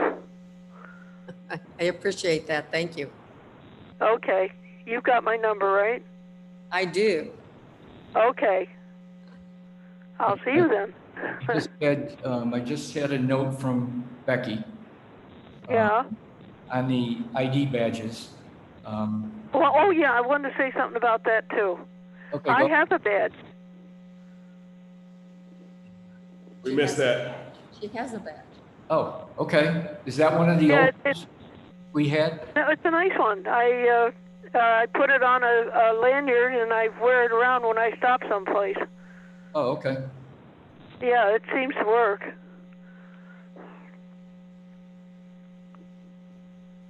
Okay, I'm done. Okay, thank you. Becky, just Okay. a quick note. She emailed everybody what we need to do for the ID badges. Okay. And she said that she also reached out to the assessor's office to figure out how to do door hangers. So Becky's on those 2 points that were brought up. Becky's awesome. Becky is awesome. So Becky, I will let you know, I had sent an email to Andrew about the badges. I don't know if I copied you, and I think I copied Gary and Michelle. Oh, sure. I just need photos to send to Andrew for the creation. So I just sent an email to the committee to let them know to send us photos to use. With our masks on, since that's how we'll look when we go to the door. We'll make a little, we'll get painter's tape and cut out little masks. So during the pandemic, you can have it on there. When it's done, you can rip the mask off. Okay, with nothing further on that, thank you, Steve. That was a very good update on that. I know that you had mentioned at the last town board meeting, you're putting together I'm going to call it a committee for lack of a better term, with members from various things. I actually had a resident volunteer for anything we might need him in, and he might be a good one to have on that committee as just a resident. He's the Centennial Farm guy, right? For which? You were talking about putting together a committee with a couple town board or school board members, a couple town board members. For this, Yes. yeah, that's fine. Right. Okay, great. So I was approached by somebody, he wanted to know what he could do. And so once you get more parameters for that, I can approach him and say, hey. Sounds this would good. be great. Joe told me that this particular gentleman is very well connected, so that could be helpful too. And I choose not to use. He went to high school with us, so He did. He we're went to- very well connected. Yes, I don't know about that well connected, but. No, he's. So that being said, then on to new business. We did have some correspondence from Becky. Thank you very much. There is the shed permit for 154 Summer Sky Drive that we were going to need to make decisions upon. This property was formerly 640 Clay Road before the 390 Expressway was put through, and it was chopped in half, and it is now 156 or 154. I thought it was 156 Summer Sky Drive. The property was designated a Henrietta Historic Site by Town Board Resolution on July 17th, 1985. And as such, in Article 9 of the Town Code requires us to make a recommendation to the Town Board on this permit, which you all have copies of. I handed them out. I delivered kitties today, and Ray and Michelle should have those in their email. There is also a public hearing scheduled at the next Town Board meeting, May 27th, coming up this next week. So I've sent all of you all of my research data to date concerning this property. I'm finding that the house may be older than we originally thought, as it appears on maps and aerial photos from as early as 1895 till now. It was owned by the Vollmer family since March 3rd, 1903, and that family included Helen's grandfather when he purchased the property from George Stappelman. I think I'm pronouncing it correctly. Tina recognized that name. There's also a shirt tail, if you will, relation to the Vollmer School, Mary Kay Vollmer, who the Vollmer School is, but not a direct lineage like Helen. In speaking to Kitty earlier today, she informed us that Helen told her that, yes, that was owned by her grandfather, and she actually lived there for a period of time. So that being said, we have a couple options, because there has been a suggestion put forth to remove this property from the historic rolls. If we remove this property, then the building permit no longer falls under our concern. Okay, if we do not remove the property, then we need to move forward with making a vote for a recommendation on what we want to do with this permit. Michelle and I, when we were speaking, and she can speak, but she suggested that we potentially okay the permit with the condition that we put the shed behind the house. When Joe and I spoke to Kevin on Saturday, Kevin Wilson on Saturday, he said, was it Friday or Saturday? He told us that the homeowner had agreed that the current Quonset hut and junk pile that's sitting at the end of the driveway is going to be cleaned up and removed if they can have this 8x8 Rubbermaid shed. So that are the two things we need to discuss. So discussions. I would just like to make the note that no matter what you do, have a ruling on the Article 10 hearing. Because even if you're going to take the property off of the historic rolls, that's a lengthier process. I don't want to delay this guy's permit beyond what we need to. So in other words, if you decide that you're going to take it off the rolls, then you can just grant it, say that, you know, we'll allow the shed because it's no longer going to be, it's no longer going to be historic, but that way he can move forward because again, we're going to have to call for a public hearing specifically to remove the property from the historic site. You're going to need the letter of recommendation from you guys. So it's at least either way.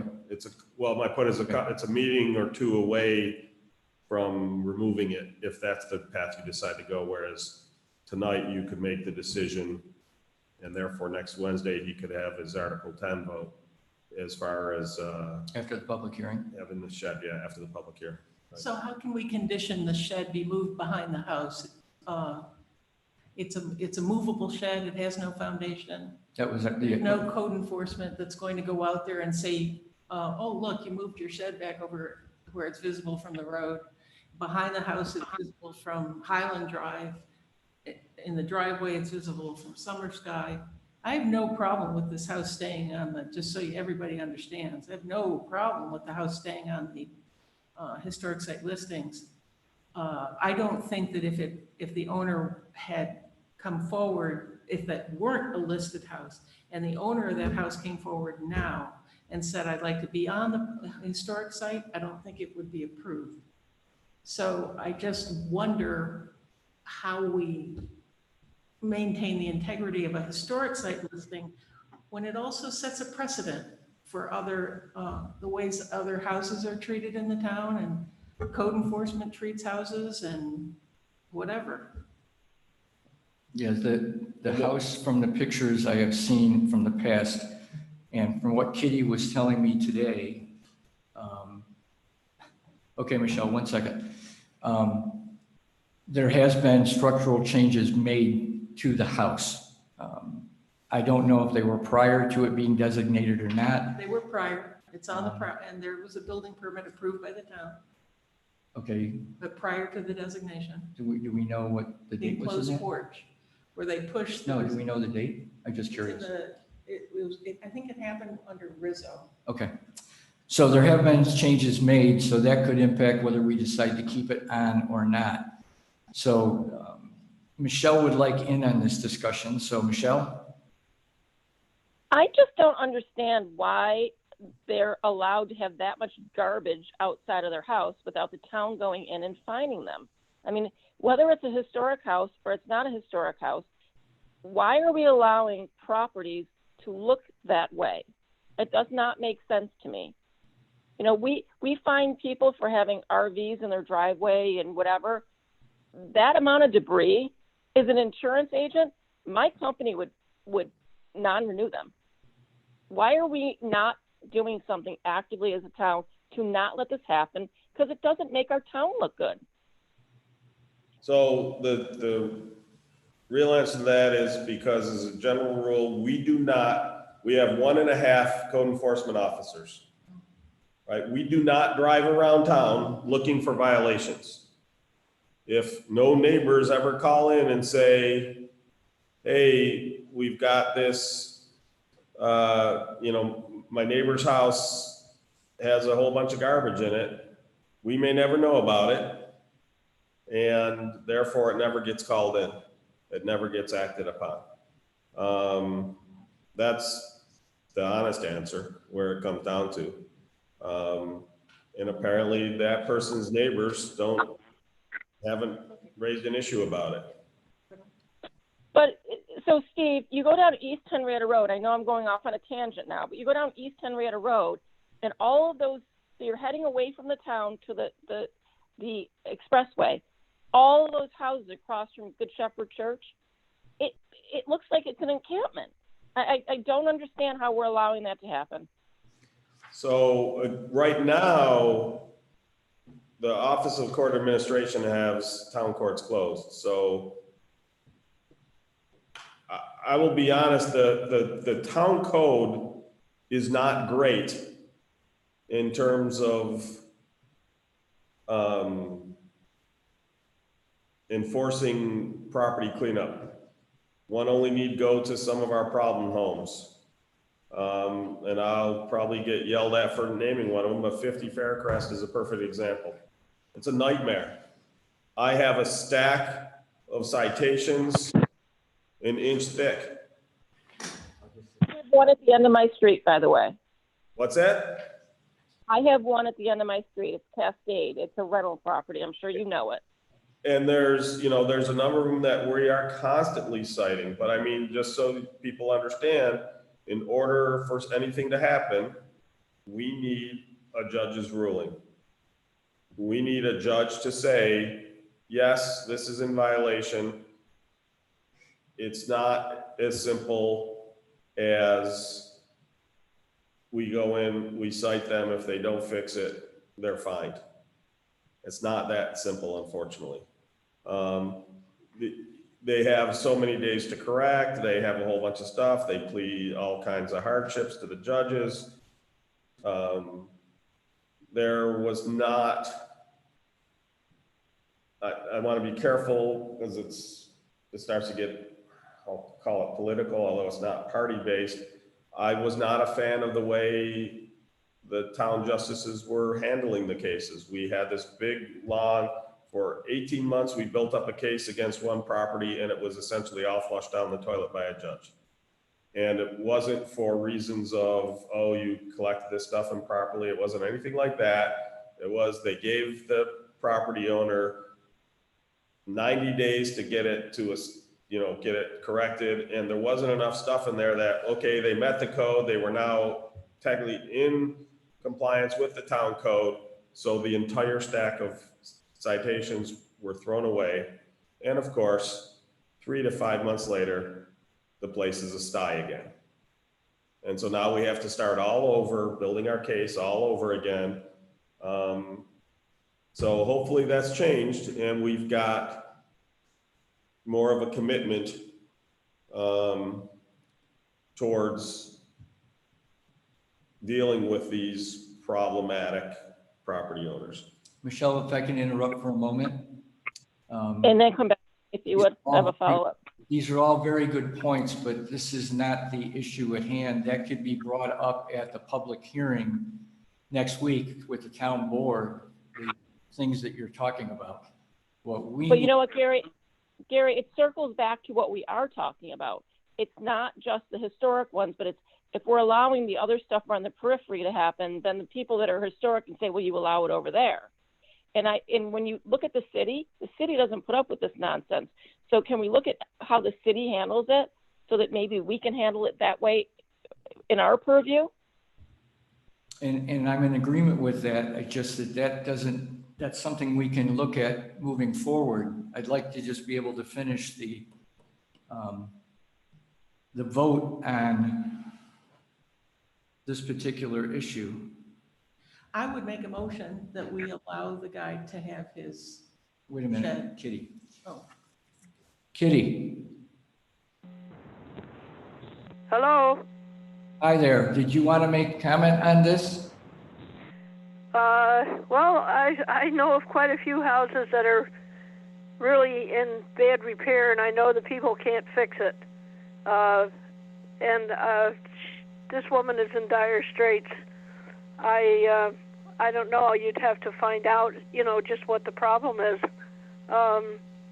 Why is the property like that? Why hasn't somebody done something with it? That's my opinion. There's a lot of places that need to be taken care of, and I don't see any progress on any of them. We got 2 on my road. So that's my opinion. Go ahead. Michelle's right, but we can do it at another meeting. Michelle's right, I agree with her, but there's 40% of the town is below the poverty level. And Yeah. we're facing incredible pandemic-related worker layoffs, and et cetera, et cetera, et cetera. I Loss of think we income. need to cut people a break for a while and we can help them on some other level and get this guy a shed so his property gets. So, you know, one of the things I will point out along what Kitty was just talking about, so on my side of Brooks Road, not too far down from me, was a house that was in a state of disrepair. Well, it was I don't remember how old she was, 80-something-year-old woman whose kids weren't around a whole lot. She had no ability to fix her old house, right? It was all wood siding, it needed paint, some of the screens were out, there were wasp nests up, you know, and so one of the things we did is reached out to some of the Boy Scout troops to see if they could help her out. You know, there are people who, it's not a question of a lack of desire, it could be a lack of cash, it could be a lack of ability because their body doesn't allow them to do things that they might have been able to take care of when they were younger. So, you know, again, I don't know the specific instance, but that is often the case on some of these properties. Now, sometimes it's just a blatant disregard. They don't care about the neighbors. We have plenty of those. We have people who are great at making excuses.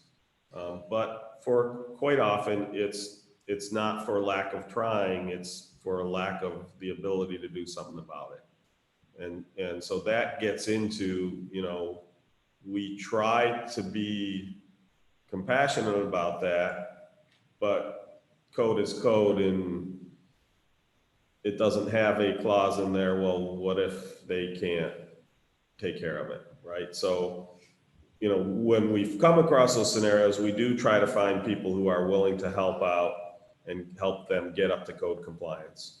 But like I said, you know, so, you know, I guess in my thing on this, in terms of the question about the behind the house and could we enforce, I guess my question is if it is physically behind the house as in further away from the street than the back of the house is, does it, I guess the question is there any place where it can be truly screened from the road?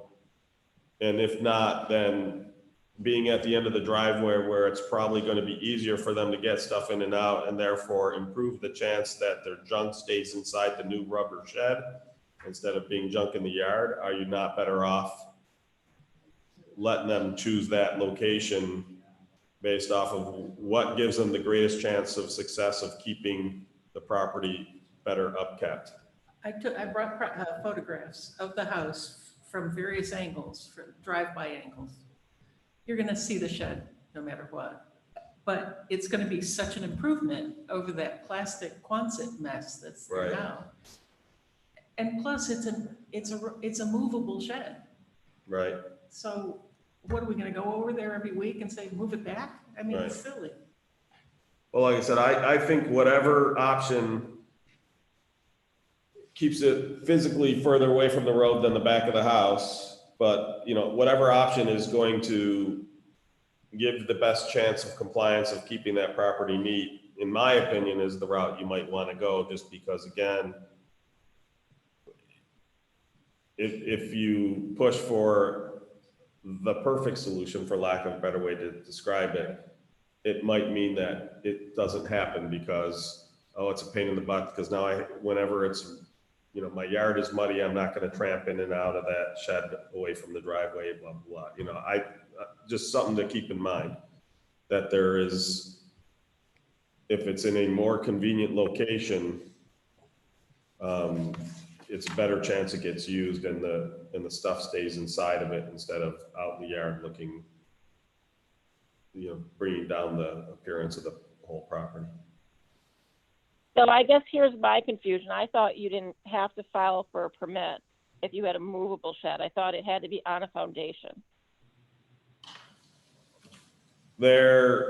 So again, it's distinct. I don't know that. I don't know all the town code with regards to shed, but I think it's the size of the shed. Yeah, I wouldn't be the least bit surprised with that, because again, I know you can use the movable sheds. They have to be on some form of, Skid.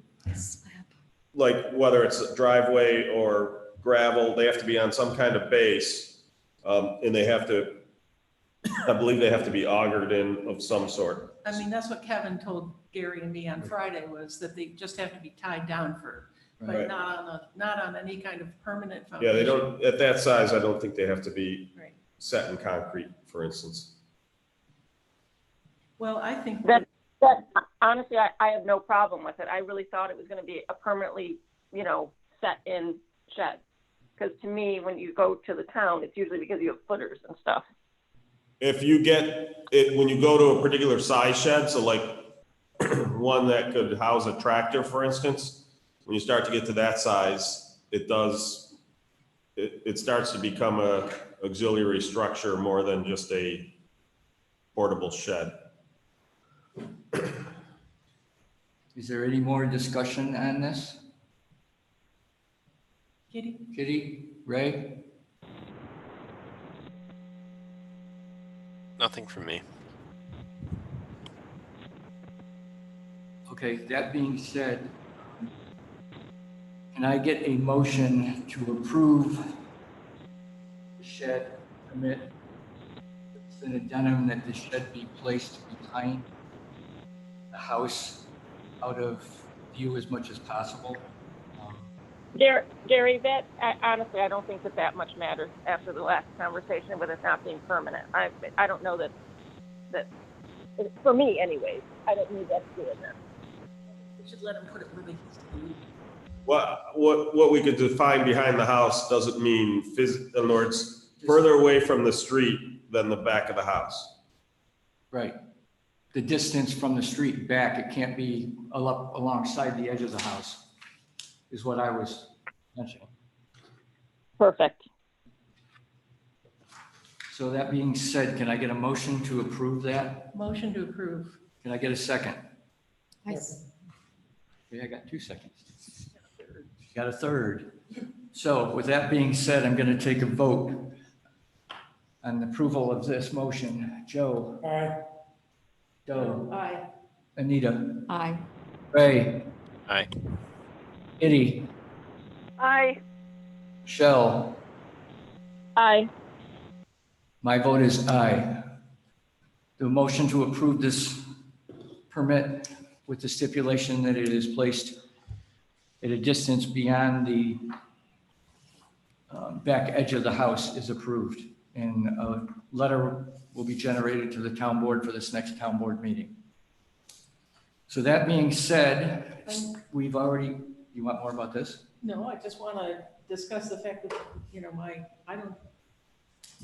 about removing it from the list. We can wait on that, that's fine with me. No motion was made, so at the moment, Well, I'd like it to be on the business for the next town board meeting, okay, that's fine. this board meeting. Okay. All right, thanks. The Article 10, we already talked about. Steve discussed that. Does anyone have anything else that I wasn't aware of before this meeting?